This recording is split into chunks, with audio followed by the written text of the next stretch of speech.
ఆనంద ఇంట్లో లహరి పెళ్లికి అన్ని ఏర్పాట్లు కూడా పూర్తవుతాయి. ఇక లహరి పీటల మీద కూర్చుని పూజ జరిపిస్తూ ఉంటే ఆనంద్ కూడా అక్కడే ఉండి ఇక అదంతా చూసి సంతోషపడిపోతూ ఉంటుంది. శరణ్య ఇక పెళ్లి పనులన్నీ కూడా చూసుకుంటూ హడావుడిగా ఉంటుంది.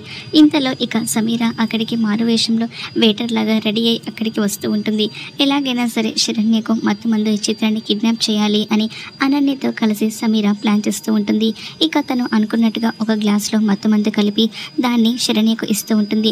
మేడం జ్యూస్ తీసుకోండి అని అంటూ ఉంటే శరణ్య నాకేమీ వద్దు అని చెప్పి పక్కకు వెళ్ళిపోతూ ఉంటుంది.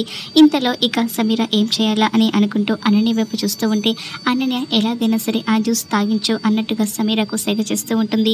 ఇక సమీర మళ్ళీ శరణ్య దగ్గరికి వెళ్తుంది.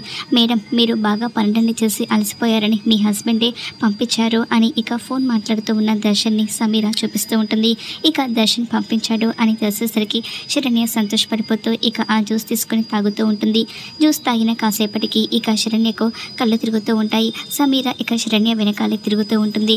శరణ్యకు ఇక కళ్ళు తిరుగుతూ ఉండడంతో సమీర ఇక శరణ్య భుజం మీద చేయి వేసి ఇక బయటకు తీసుకొస్తూ ఉంటుంది. వాళ్ళు ముందుగానే రెడీగా ఉంచుకున్న కార్లోకి శరణ్యను ఎక్కించి ఇక తీసుకెళ్ళిపోవాలని ప్లాన్ చేస్తూ ఉంటారు. మరోపక్క ఆనంద ఇక లహరి దగ్గర ఉండి అన్ని ఏర్పాట్లు చూసుకుంటూ ఉంటుంది. మరి ఆనంద శరణ్యను ఎలా కాపాడుతుంది, శరణ్య ఎలా బయటపడుతుంది, ఏం జరుగుతుందో చూద్దాం.